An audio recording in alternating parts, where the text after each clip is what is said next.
नमस्ते दोस्तों।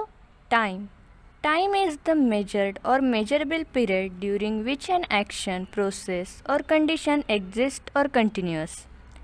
यही डेफिनेशन हम बचपन से सीखते आ रहे हैं, जो कि हम एग्ज़ाम के बाद भूल जाते हैं।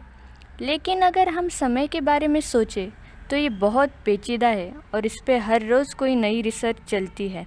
मैं यहाँ पे साइंस की टीचर बन के नहीं आई हूँ और आपको बिल्कुल भी बोर नहीं करूँगी, बल्कि हमारे Indian mythology including Hinduism, Buddhism, Jainism में समय के बारे में क्या कहते हैं ये आपको बताऊँगी। Then let's start the video and हम चलते हैं समय के सफ़र में। जैसे कि हम जानते हैं, इंडिया में समय को लीनियर नहीं माना जाता, बल्कि उसे एक चक्के के या फिर एक साइकिल के रूप में दिखाया जाता है। पहले सत्ययुग, फिर त्रेता युग, फिर द्वापर युग, फिर कलयुग और फिर प्रलय होने के बाद फिर से सत्ययुग शुरू होता है। ये साइकिल कंटिन्यूसली चलती रहती है, पहली फिर दूसरी फिर तीसरी, इसका कोई भी अंत नहीं है। और जिसका अंत नहीं होता उस समय का कभी आरंभ भी नहीं होता। जो काम आप अभी कर रहे हो वो किसी साइकिल में आप कर चुके हो या फिर अगली आने वाली साइकिल में करने वाले हो। ये आइंस्टाइन की बताई गई थ्योरी से बहुत मैच करता है कि हमारा पास्ट, प्रेजेंट और फ्यूचर एक साथ ही कहीं तो भी चल रहा है। अगर आप कंफ्यूज हो रहे हो तो मैं समय से रिलेटेड कुछ स्टोरीज आपको बताऊंगी जो कि हमारे पुराण में बताई गई है। रामायण में जब राम जी का वक्त पृथ्वी पे ख़त्म हो चला था तो काल देवता उन्हें सूचित करने आए थे, क्योंकि वो हनुमान के रहते राम जी के प्राण नहीं ले जा सकते थे। तो राम जी ने अपनी अंगूठी ज़मीन के एक दरार में डाल दी और हनुमान को वो अंगूठी लेने भेजा। वो अंगूठी नागलोक पहुंच गई थी। तो हनुमान ने नागराज से पूछा, हे नागराज, मेरे प्रभु श्री रामचंद्र जी की अंगूठी आपके लोग गलती से आ गई है, तो कृपा कर वो मुझे लौटा दे। नागराज हनुमान जी को लेकर अंगूठी के पहाड़ की तरफ लेके गए। वो देख के हनुमान जी गुस्सा हुए और नागराज पे चिल्लाए, मैंने आपसे प्रभु की अंगूठी मांगी थी, आप इन अंगूठियों के पहाड़ के पास मुझे क्यों लेके आए? तो नागराज मुस्कुराते हुए बोले, हे पवन पुत्र, ये सारी अंगूठियाँ प्रभु श्री रामचंद्र जी की है। हर त्रेता युग में राम जी अपनी अंगूठी यहाँ भेजते हैं और उस युग का हनुमान अंगूठी लेने नागलोक आता है और पृथ्वी पे श्री राम जी जल समाधि लेके जीवन को त्याग देते हैं। यहाँ हमें युग का या समय का चक्र कैसे चलता है वो समझ आता है।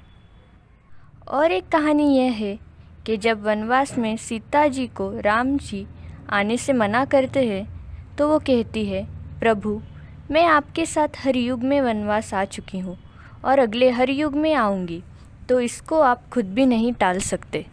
यानी कि जो हम कर रहे हैं वो पहले से डिसाइड है और वही हम करते रहेंगे। मतलब अगर हमें पास्ट में यानी कि रामायण काल में जाना है तो हमें कलियुग पार करना होगा, फिर प्रलय, फिर सत्ययुग जाने के बाद फिर हम त्रेता युग में पहुंचेंगे। फिर तो पास्ट में जाना बहुत महंगा पड़ेगा। इसका जिक्र हमें भगवद गीता में भी मिलता है। श्री कृष्ण अर्जुन को ज्ञान देते वक्त कहते हैं कि तुम अभी हिचकिचा क्यों रहे हो, ये सब पहले भी हो चुका है और आगे भी होगा।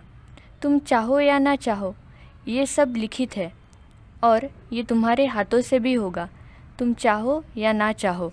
यानी कि अगर तुम्हें कोई काम नहीं करना तो भी वो तुम्हारे हाथ से होगा। यानी कि अगर तुम कोई काम ना भी करना चाहो तो भी वो तुम्हारे हाथ से होगा। उसका कारण कुछ भी हो सकता है। सिंपली बताओ तो समझो, आपको होमवर्क करना है, हर युग में करना है।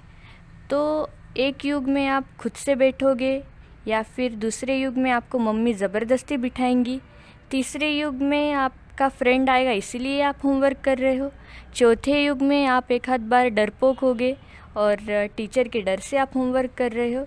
यानी कि पाथ कोई भी हो सकता है, लेकिन फिक्स ये है कि आप वो चीज़ कर रहे हो, आपका होमवर्क हर युग में सही तरीके से हो रहा है। इसी तरह हर युग में आपका कैरेक्टर अलग अलग रह सकता है, लेकिन आपका जीवन सेम ही रहेगा। यानी कि अगर न्यूटन के सर पे एप्पल नहीं भी गिरता तो भी उसे न्यूटन के लॉ निकालने थे, उसे ग्रेविटी को ढूंढना ही था। तो आप ये बोलना बंद करो कि उसके सर पे एप्पल क्यों गिरा और ग्रेविटी के इतने सारे इक्वेशंस हमें क्यों मिले। यही कंसेप्ट हमें इंडियन माइथोलॉजी में टाइम से रिलेटेड मिलती है। टाइम या युग से रिलेटेड कैलकुलेशन भी और टाइम ट्रैवल का एग्जाम्पल भी हमें वेदों और पुराणों में मिलता है, जो कि मैं अगले वीडियो में बताऊंगी। ये कैलकुलेशन और यूनिट ऑफ टाइम बहुत इंटरेस्टिंग है, जैसे कि यहाँ सेकंड से भी कम वाले टाइम को हम मेजर करते हैं और जहाँ आपको पता चलेगा कि हमारे 1,00,000 साल ब्रह्मदेव के लिए 1 सेकंड के बराबर होते हैं। तो प्लीज़ अगले वीडियो के लिए मेरे चैनल को सब्सक्राइब करें और बेल आइकॉन दबाएं, और वीडियो पसंद आए तो लाइक और शेयर कीजिए। Thank you.